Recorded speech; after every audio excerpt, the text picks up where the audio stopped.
पुराने जमाने की बात है। एक मुल्क में एक निहायत नेक और सीधी सादी बुढ़िया रहती थी। इसके दो बेटे थे।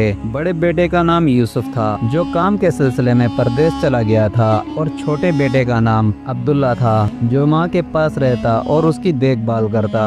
खुदा का करना ऐसा हुआ कि एक दिन अब्दुल्ला बहुत सख्त बीमार हो गया। बहुत इलाज करवाया मगर वो बच न सका और उसका इंतकाल हो गया। बुढ़िया पर गम का पहाड़ टूट पड़ा। अब उसकी देखभाल करने वाला कोई न था। उसने अपने परदेसी बेटे यूसुफ को खत लिखा और अब्दुल्ला की मौत की खबर भेजी। अभी यूसुफ की तरफ से कोई जवाब न आया था कि एक दिन एक मुसाफिर उस बुढ़िया के पास आया और कहने लगा, माँ जी मैं बहुत दूर से आया हूँ, थक कर चूर हो गया हूँ, ऊपर से रात भी होने वाली है। अगर आप इजाज़त दें तो ये रात आपके घर ही गुजार दूँ। बुढ़िया बोली, आ जाओ बेटा, क्या हर्ज है, रात ही तो रहना है, कौन सा मेरा घर उठाकर साथ ले जाओगे। वैसे तुम कहाँ से आए हो? मुसाफिर ने जवाब दिया, मैं दूसरी दुनिया से आया हूँ। असल में उसका मतलब लंबे सफर से था, मगर बुढ़िया बहुत सादालू थी और अपने बेटे की मौत का गम उसके दिलो दिमाग पर तारी था। वो अक्सर अपने दिल को यही तसल्ली देती कि उसका बेटा भी दूसरी दुनिया में चला गया है। मुसाफिर की जबान से दूसरी दुनिया का नाम सुनकर फौरन उसे अपने मरहूम बेटे अब्दुल्ला की याद आ गई।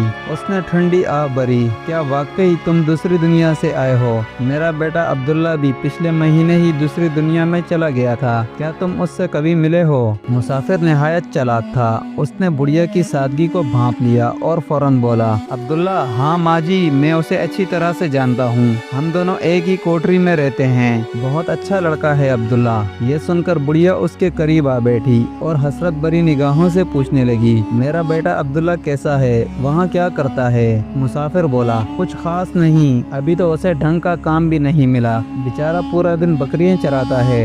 ये सुनकर बुढ़िया परेशान हो गई। हाय हाय, गजब हो गया, मेरा बेटा बकरियां चराता है, बेचारा मारा मारा चरागाहों में फिरता होगा, वहाँ भी उसे आराम नसीब न हुआ। मुसाफिर ने बुढ़िया के गम में और इजाफा करने के लिए कहा, बिल्कुल माँ जी, बेचारा सारा दिन बकरियां चराता है और इधर उधर फिरता रहता है, उसके कपड़े भी फट चुके हैं। ये सुनकर बुढ़िया की आंखों में आंसू आ गए। उसने पूछा, बेटा तुम वापस कब जाओगे? तो मुसाफिर ने जवाब दिया, माँ जी बस 2 दिन के बाद मैं वापस चला जाऊंगा। बुढ़िया कहने लगी, तो बेटा मेरा भी एक काम कर देना, मेरे पास कपड़े का एक थान रखा है और कुछ रुपए हैं, तुम मेरे बेटे अब्दुल्ला को दे देना और साथ ही उसे 50 दिनार निकाल कर दे दिए, ये भी साथ ले जाओ। मुसाफिर ने रात बड़े आराम से गुजारी और सुबह होते ही बुढ़िया का सफाया करके चलता बना। कुछ दिन के बाद बुढ़िया का परदेसी बेटा यूसुफ वापस आ गया। माँ बेटा गले लगकर खूब रोए और अब्दुल्ला की मौत पर अफसोस किया। बातों ही बातों ने बुढ़िया ने यूसुफ से कहा,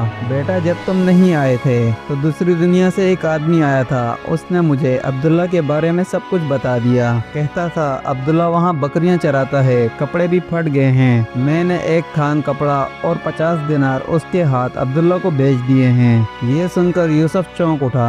वो अब दुनियादारी सीख चुका था। उसने कहा, अम्मा वाकई तुम बहुत सीधी हो, भला दूसरी दुनिया से भी कोई वापस आता है? तुमने जमाने की हेर फेर नहीं देखी। यूसुफ को अपनी माँ की सादगी और मुसाफिर की चालाकी पर बहुत गुस्सा आया। उसने दिल में सोचा, मैं सीधा सीधा निकलता हूँ और चलता रहूंगा जब तक मुझे अपनी माँ से ज्यादा सीधा और बेवकूफ कोई नहीं मिल जाता। जब तक उस नुकसान की तलाफी न कर लूँ मैं वापस घर नहीं आऊँगा। फिर यूसुफ का सफर शुरू हुआ और उसने अपनी अक्ल और चालाकी से बड़े बड़े तमाशे करके आखिर घर वापस आया और अपनी माँ से कहा, अम्मा अब मैं तुम्हारे साथ हमेशा रहूंगा। मैं समझता था कि दुनिया में सिर्फ तुम ही सीधी हो, लेकिन देखा तो दुनिया में तुमसे भी ज्यादा सीधे लोग मौजूद हैं। दोस्तों, अगर आपको हमारी ये स्टोरी पसंद आई हो तो हमारे चैनल मोरल स्टोरी को सब्सक्राइब करें, लाइक करें, शेयर करें और बेल आइकन दबाना ना भूलें, ताकि इस तरह के मजीद दिलचस्प और पुराने किस्से आप तक जल्द से जल्द पहुँचते रहें।